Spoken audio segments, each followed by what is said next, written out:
Este día vamos a hablar sobre la oración de Jesús y vamos a dedicar un espacio de tiempo para considerar el capítulo 17 de Juan, que es un capítulo maravilloso que espero traiga aliento a nuestro corazón.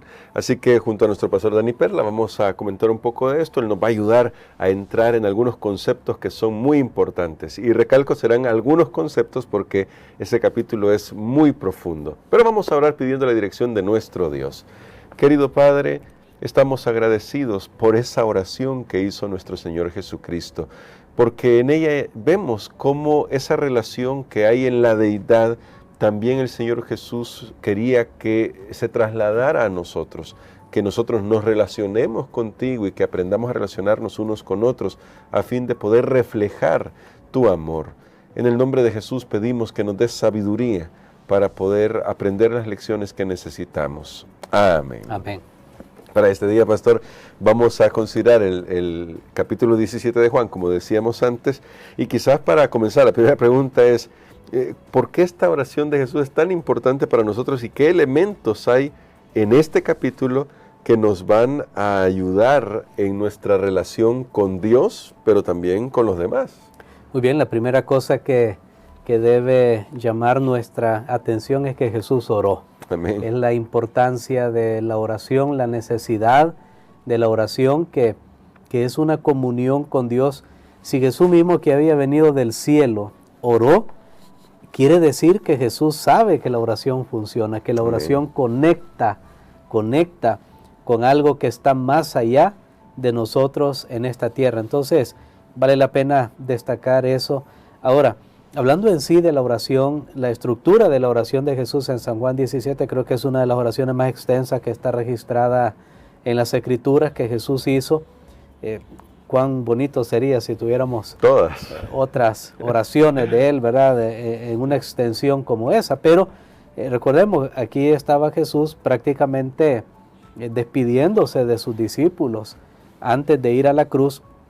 Y entonces esta oración tiene al menos tres elementos, o tiene tres puntos principales. Número uno, Jesús ora por Él mismo. Eso es bien claro en los primeros 5 versículos. De ahí en adelante, Jesús ora por sus discípulos. Y en el versículo 20 se hace claro que Jesús ora por todos, por todos nosotros, por aquellos que van a creer, por el mensaje que va a ser predicado por los discípulos, tanto los primeros discípulos como los discípulos en los siglos siguientes. Y creo que nosotros, al ver esta estructura de la oración, podemos ahora entender un poco por qué Jesús tenía en mente esto. Definitivamente, primero Él oró por Él, oró para glorificar a Dios, al Jesús ser glorificado. Y recordemos cómo iba a ser glorificado en la cruz, porque en la cruz iba a revelar el carácter de Dios. No es egoísta, no busca lo suyo, o sea, todas las características del amor se iban a manifestar allí en una persona, en la persona de Jesús. Y siendo Jesús glorificado, iba a glorificar al Padre. Noten lo que, si Jesús cumplía con esas características del amor, pues el Padre también tiene esas características. Me llama la atención eso.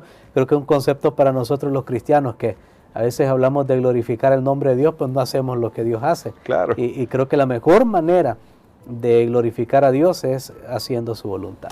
Ahora, me gustaría justamente en esos primeros versículos, y para enlazarlo con otros temas que aparecen acá, como decía, tal vez acá no vamos a tomarnos todo el tiempo porque la oración es bastante extensa, pero me llama mucho la atención, pastor, en el verso 3, que dice el pasaje: y esta es la vida eterna, que te conozcan a ti, el único Dios verdadero, y a Jesucristo, a quien has enviado. Y parece que este tema de lo verdadero y la verdad está bastante presente acá, al punto que en el versículo 17, que es un texto bastante interesante, dice: santifícalos en tu verdad, tu palabra es verdad.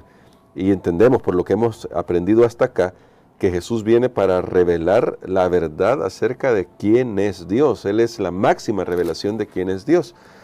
En este sentido, pastor, la pregunta es, ¿importa la verdad tanto como para que Jesús ore en este sentido, hablando del Dios verdadero, hablando de la palabra que es verdad? en una sociedad, y lo digo por nuestra sociedad, en la que la gente dice, bueno, usted tiene su verdad, yo tengo mi verdad, cada quien puede vivir su verdad. ¿Qué nos dice esta oración al respecto? Sí, es que recordemos nosotros, Jesús mismo ha dicho, yo soy el camino, la verdad y la vida. Ahora Jesús viene y ha dicho también que el Espíritu Santo guiará a toda la verdad, ¿no? Te sigue el concepto de la verdad. Ahora ha dicho que la palabra de Dios es verdad. ¿Por qué? Porque es lo que tenemos nosotros ahora registrado, es la palabra de Dios, porque no hay varias verdades, no, hay una sola verdad.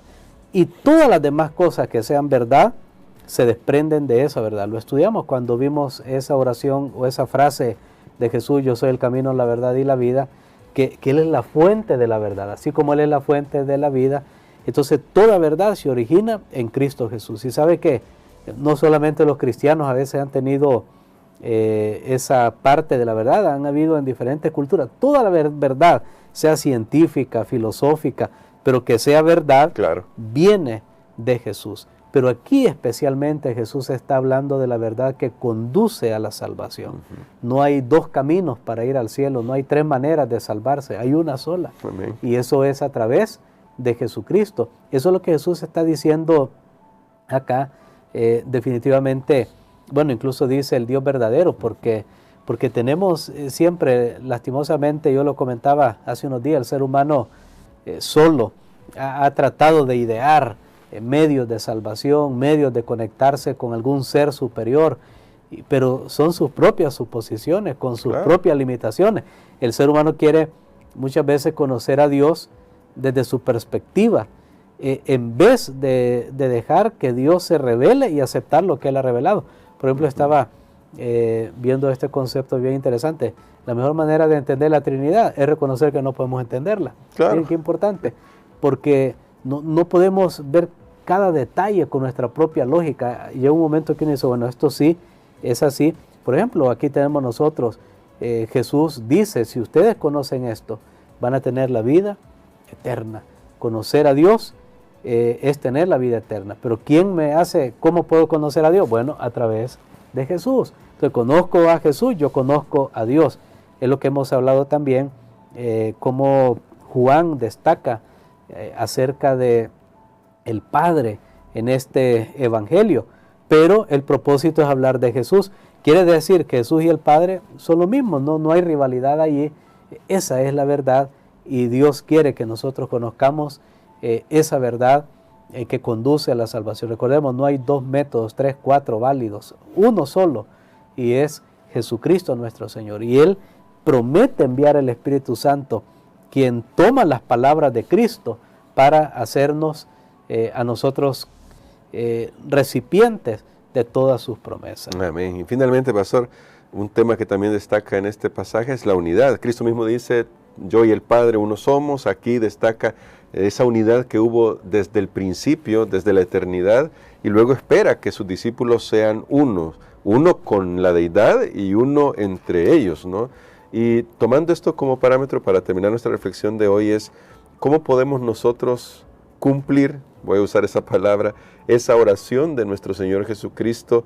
¿Qué debemos revelar en nuestro carácter para que se cumpla esa oración de nuestro Señor Jesucristo? Hay un poder en la unidad. Bueno, de hecho esa era la unidad que Jesús tenía con el Padre, y Él dice,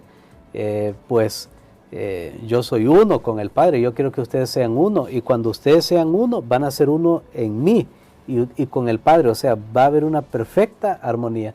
El testimonio más poderoso en favor del cristianismo realmente es la unidad que profesamos entre los miembros de la iglesia cristiana. Podemos hablar muchas cosas, pero una iglesia con divisiones, con rencillas, una iglesia dividida realmente no podrá tener un testimonio poderoso ante el mundo. Creo que Jesús oró por la unidad porque Él vio que era la manera como nosotros testificamos que está en nuestro medio. Y hay una ilustración, mire, cuesta unirse como seres humanos, seamos honestos. Sí. Tenemos diferentes culturas, razas, pensamientos. Aún en un mismo país, uno educa de una manera a su hijo, el otro de otra, una filosofía, otra, depende de quién lo educó, qué leyó, etc. ¿Cómo cuesta? Pero ahí es donde viene, voy a usar esta palabra, la genialidad de la iglesia, que personas que son tan diversas o diferentes, o más la palabra diversa creo que cabe, puedan estar unidos, haciendo algo, unidos en una misión. Recuerden, Jesús muestra que Él y el Padre están unidos en la misión de salvar al ser humano. Aquí cuando Jesús habla de unidad, porque hay personas que pueden estar unidos, pero para otra cosa. Claro. La Torre de Babel es un ejemplo de eso. Sí. Tenían una unidad muy buena, pero para luchar contra Dios, contra la palabra de Dios. La Biblia habla en Apocalipsis, va a haber un momento de unidad de los poderes políticos y religiosos de este mundo, pues no significa que es la unidad de la que Jesús oró. Claro. Estamos hablando de la unidad misional, de la unidad donde la iglesia se une para cumplir la misión de Dios en esta tierra, que es proclamar el Evangelio. Pero la iglesia tiene que estar unida. Definitivamente peleando, discutiendo.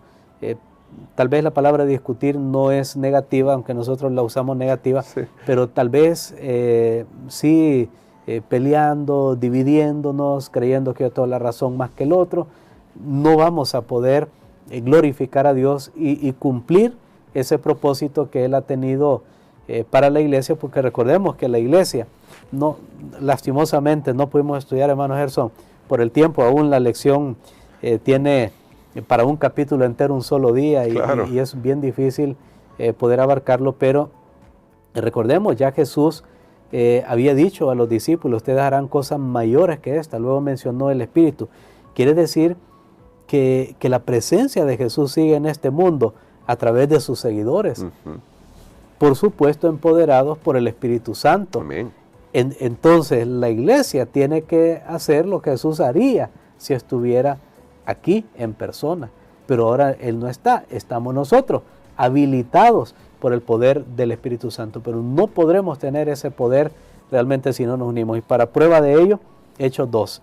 Ahí nosotros encontramos que los discípulos lograron entender que para recibir el Espíritu Santo tenían que estar en unidad. Ya habían otros requisitos anteriores. Número 1 era la obediencia. Jesús lo dijo bien claro, que tenían que estar en obediencia, orar, obediencia y unidad. Esas tres cosas tienen un poder y por eso el enemigo se encarga de eso. Mire, para orar no tenemos tiempo. Obediencia, todo el mundo relativiza. No, esto antes era malo, hoy ya no. Hoy pensamos de esta manera.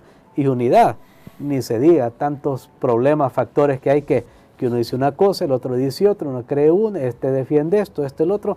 Bueno, el diablo sabe bien, el diablo sabe bien que el día que nosotros oremos, el día que nosotros obedezcamos los mandamientos de Dios y el día que nosotros nos unimos en una misión, vamos a tener una fuerza imparable en este mundo. Pero Jesús oró y alguien dijo una vez, hermano Gerson, y tal vez de esta manera concluimos este día, alguien dijo, esta es una de las oraciones de Jesús que no se ha cumplido.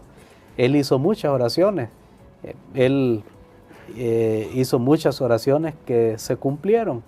Él daba su palabra y las cosas sucedían, pero esta no se ha cumplido porque depende de nosotros. De mí. Depende de mí. Depende de tú y yo.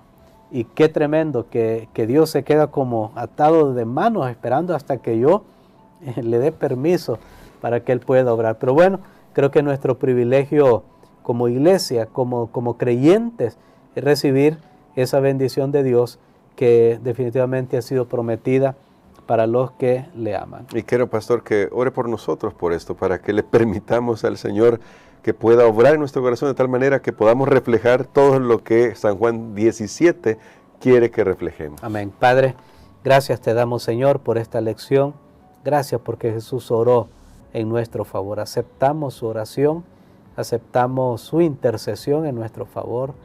Gracias porque tu Espíritu está disponible para que nosotros vivamos una vida de oración, una vida de obediencia y una vida de unidad con todos los creyentes. En el nombre de Jesús. Amén.